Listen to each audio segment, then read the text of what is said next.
You're listening to the Everything Jewish 10 Minutes at a Time podcast, where you'll learn about every Jewish topic imaginable in about 10 minutes. Before we start, here's the usual disclaimer. My Hebrew and German pronunciations might wobble more than a toddler learning to roller skate. Please forgive me if I don't get every namer perfect. Today's topic is a serious and somber one, the Munich Olympic Massacre of 1972. This is not a funny episode. Instead, we're going to walk together through one of the most tragic and impactful events in modern Jewish and Olympic history. It's about grief, loss, politics, and the world's uneasy balance between celebrating unity and facing terror. Think of it less like a comedy podcast moment and more like history class meets memorial. With that said, let's carefully explore what happened that September in Munich, why it mattered, and how the Jewish community and the world continue to remember it. The 1972 Olympics in Munich, West Germany, were supposed to be a fresh start. Just 27 years after the end of World War II and the Holocaust, Germany wanted to show the world a peaceful, democratic, friendly face. They even nicknamed these games the Cheerful Games. Security was intentionally relaxed, without armed guards patrolling visibly. Organizers wanted to erase memories of militarism and intimidation. Athletes walked freely in and out of the Olympic Village, almost like college students moving around a campus. Against this backdrop of optimism and informality, 11 Israeli athletes and coaches arrived to compete. For them, representing Israel on German soil carried profound symbolic weight. They were proud, cautious, but also hopeful. After all, the Olympics are about unity. Tragically, the very setting that was supposed to symbolize peace became the stage for an act of brutal violence.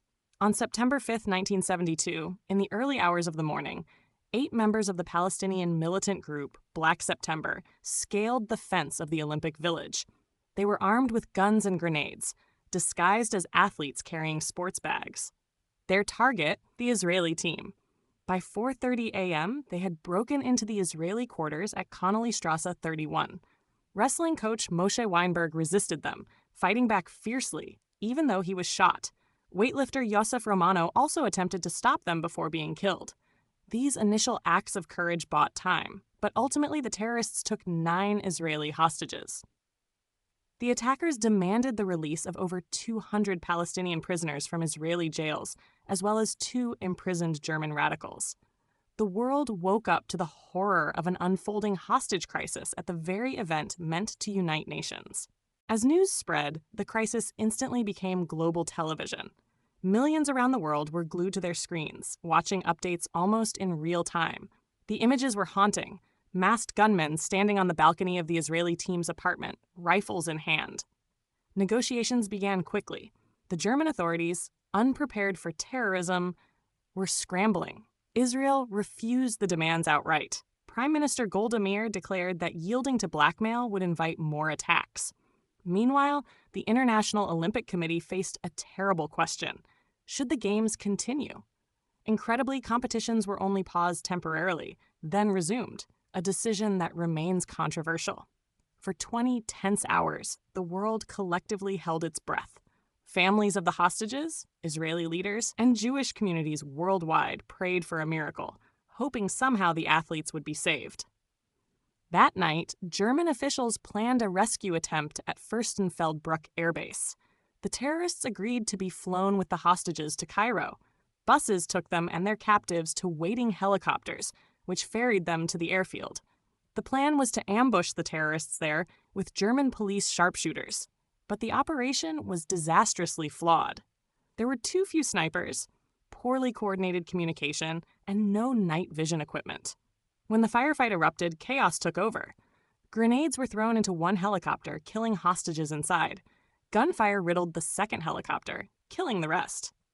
By the end, all 9 remaining hostages were dead, along with 5 terrorists and 1 German police officer. What was meant to be a rescue became a massacre. The dream of peaceful Olympics ended in fire and blood on the tarmac. The aftermath was shock and grief. In Israel, funerals for the slain athletes drew massive crowds, mourning not just individuals, but a symbol of vulnerability and resilience. The names of the 11 victims, men like David Berger, an American-born weightlifter, and Kehat Shor, the shooting coach, became etched into history. Families of the victims carried grief that never faded. Many still feel the sting of how poorly the rescue was handled and how little responsibility was taken by German authorities. For the Jewish world, the massacre was both a reminder of existential threats and a painful echo of the Holocaust. Jews murdered on German soil again, this time in front of the entire world. For Israelis, it hardened the sense that they must rely only on themselves for security. This conviction shaped Israeli policy and intelligence operations for decades afterward. The international response was complex. The Games went on after a brief memorial service, but Israel withdrew its team. Many criticized the decision to resume events so quickly, as if trying to move on from tragedy. The United States, the Soviet Union, Arab nations, and others reacted in ways that reflected Cold War politics as much as humanitarian grief. For Palestinians, Black September claimed the attack as a statement that their cause could not be ignored. For Israelis, the massacre was terrorism, plain and brutal, not freedom fighting. Soon after, Israel launched Operation Wrath of God, a covert campaign by Mossad to track down and eliminate those responsible for Munich. The shadow war between terrorists and counterterrorism forces escalated, with assassinations, reprisals, and debates about justice versus vengeance. Over the decades, the Munich massacre became a defining reference point in conversations about terrorism, international sports, and Jewish vulnerability. It was one of the first terrorist events broadcast live, shaping how modern media covers violence. It also exposed how unprepared Western governments were for organized, politically motivated attacks. Within Jewish memory, the massacre is retold not only as a tragedy, but as part of the ongoing struggle for security and recognition in a world where anti-Semitism and hostility still linger. Survivors and families of victims fought for years to gain recognition, compensation, and proper memorials.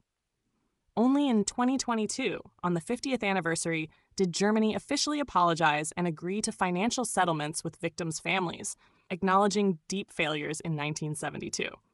The massacre also left a cultural mark. Documentaries like One Day in September and dramatizations like Munich, Steven Spielberg's 2005 film, keep the story alive for new generations. Each retelling wrestles with questions. Was Israel right to respond with targeted killings?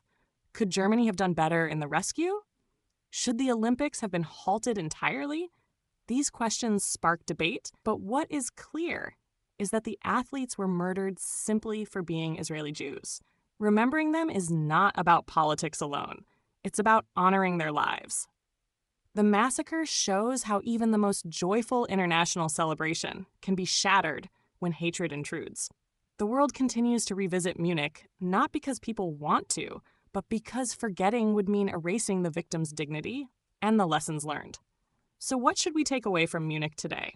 On one level, it's about Jewish resilience. Out of tragedy came resolve, both in Israel and worldwide. On another level, it's a warning about the fragility of peace and the cost of underestimating threats. It's also about the need to memorialize, to remember by name, and to remind ourselves that these were fathers, sons, friends, athletes who trained for glory but were instead caught in violence. Every September 5th, Israel and Jewish communities remember them. And every Olympics since, security has been tighter, because Munich changed the rules forever. In the end, the massacre reminds us of the gap between what the Olympics dream to be and what the real world often is. May the memory of the 11 Israeli athletes be a blessing, and may their story continue to teach us vigilance, compassion, and the value of life.